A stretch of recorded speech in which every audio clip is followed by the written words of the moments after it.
Well, and us here at the breakfast table. We are all thanking our armed forces serving in the U.S. and around the world. You guys can join us in the Salute to Service by visiting NFL.com/salute. And without further ado, so many highlights, so many crazy games. We cannot wait to get started. So, take me to Saints Bucks. Let's roll the sleeves up for Bucks Saints. You don't make the people wait for Adam Troutman. You got to get right to it. Saints, Bucks, Brees, Brady, all-time greats. How's this thing going to go? And how's Michael Thomas been? Right off the bat, 2nd and 4, they hit him, moves the chains, looks like Michael Thomas. He said afterwards, I'm a changed guy. I lost control of my emotions. I want to win a Super Bowl. Sounds good to me. 3rd and 10, red zone. Drew Brees, oh, baby, wide open Traquan Swift. Watch the replay. Watch what happened. You're going to see a wicked pump fake to Kamara. The whole Bucks D and half of Tampa jumps up, and he just sits there. Nate, kind of a toe drag, not bad. Toe drag swag. Entry-level toe drag. Slow drag swag. Slow drag swag. All right, boom! Did I mention we have Adam Troutman? Adam Troutman from Dayton. The Flyers. And that's exactly what they were doing. Brees flies past Brady at 5'6", 5'61" all time. But Brady's got time. He can come back. No, he doesn't. It's already on 14-0. Brees just sitting here fishing up. Emmanuel Sanders runs the route right on the goal line. So the second he catches it, it's a touchdown. And we're just going to have a lot of cutaways and Brady on the sideline. You lip readers out there weighing 21-0. And it's an interception. This thing is going sideways fast. It's intercepted by David Onyemata. 21-0. Throw the damn towel. Kamara, 28-0. Start over. This is what you would call a skunk. No mas. No mas. They're tapping, but they're not. All right, how about this dude? Does he have anything? He looks like he's in great shape. I'm not sure you know he works out a lot. He's making his debut, and his first contribution for the Tampa Bay Buccaneers would be on defense as he swats away a Janoris Jenkins deep ball. Rather, there was almost going to be an interception by Jenkins. Brady underthrew it. Now, here we go late now, second quarter.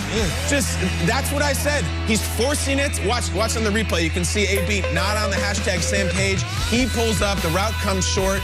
That is an easy interception. Brady was not good on deep passes at all. The thing is wildly unraveling. The two of them had a couple completions, I guess, for a little pittance of yards, but made no dent in the game. Third quarter, it's 31-0. Tom Brady on the precipice. Watch this pass. Oh my gosh! And was that the worst pass of Brady's career?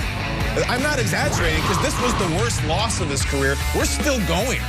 Fourth quarter, never mind the Bucks for a second. The Saints are piloting on. We had a lot of Taysom. We have more touch. Who is that? I don't even know. It wasn't Troutman, but it was 38-3. Handshakes. Brees was asked, how about this one, Drew? I'd say those are rare, especially against as good a football team as the one we just played. As many weapons as they have on the offensive side of the ball, our defense just played phenomenal. Really contained and bottled them up. The pass rush did a phenomenal job. I mean, really, it all starts there. Ran the ball very well against the #1 run defense in the league. We're able to find a lot of completions, a lot of first downs, kept moving the chains, scoring touchdowns when we got in the red zone. So, you know, all the way around, it was a really solid performance by the entire team.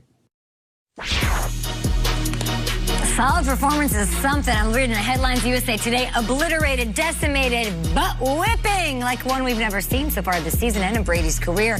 Here are the New Orleans Saints sitting at first place in the NFC South. Last night, they were pretty good. That's all I'm going to say. Nate, how did you think of their performance? And what do you take from the Saints' win over the Buccaneers last night? Okay, they were better than pretty good. They were pretty damn good. They were dominant. This was all about the Saints, and it was all about that offense. All offseason, we were talking about the additions for the Bucs, right? It started with Tom Brady. Oh, Brady. He made a big move, and then Gronk came in. Oh, we love Gronk. And then recently, it was Antonio Brown. But that doesn't compare to the homegrown talent that the Saints have. They have individuals that have been there, been in that system. We know Michael Thomas, right? 2016 second-round pick. Alvin Kamara, 2017 third-round pick. Traquan Smith, he scored a touchdown. He was a third-round pick in 18. Adam Troutman, right? 2020 third-round pick. Or what about the undrafted free agents? Taysom Hill, Deontay Harris. These are guys that are in that system. Taysom wasn't in the highlight, but he was a badass. He was a badass, like he always is, right? But we keep talking about all these additions to all these new squads.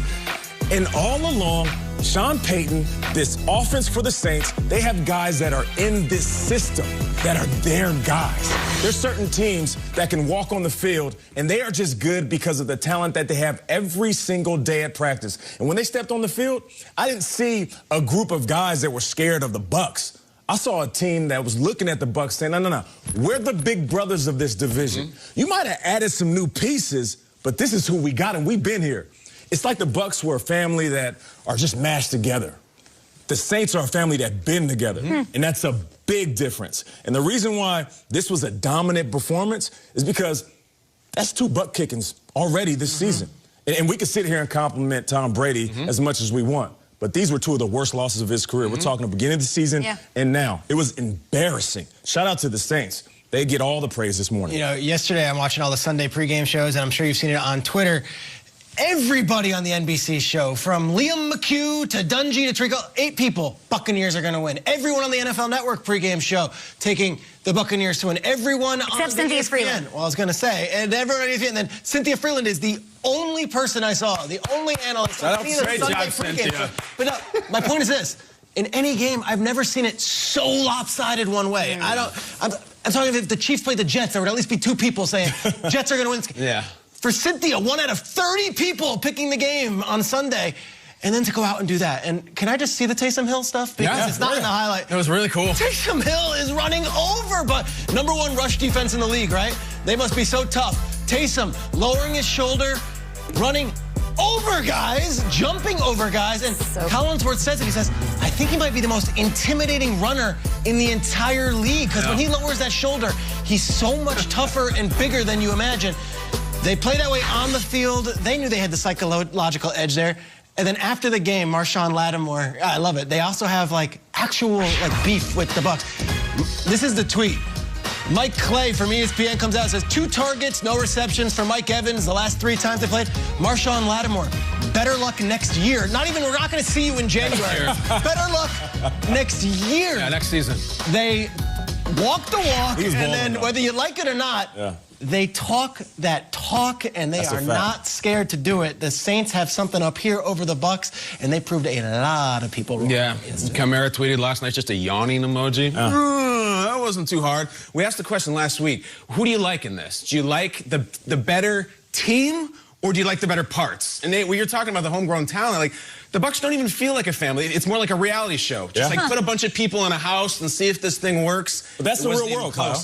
You're right, Nate. And they stopped being real last night, too. And we also asked, would you rather have the LA Lakers or the Eastern All-Stars? And that's what we saw. It was the Lakers by about 30 points, not even close. I know we're going to get into the Bucs sort of, the blood of the Bucs is a little more interesting right now just because the Saints are always good, and credit to them for winning. But the Bucs right now, the price they paid for last night, Brady's not winning some MVP, some storybook MVP. That ain't happening. I don't think they're winning the South, which means I do not think he is winning another Super Bowl. This last night is a chapter in the book. Whenever the Brady book comes out, the chapter is called 38-3, worst loss of his career. The Bucs didn't even look like they belonged on the field. The Saints, an absolutely resounding butt kicking that will be remembered for years. There's a 28-3 chapter, and there's now there's a 38-3. And they have very different endings, Peter. There was no comeback. That was awesome. Well, we said the whole time you're not going to the AFC East. You're coming to a division that the Saints perennially own. And I think it was really cool to see them at full strength last night. I talked about it a lot leading into this game. This is the first time we've seen everybody back and healthy. Sanders, Michael Thomas.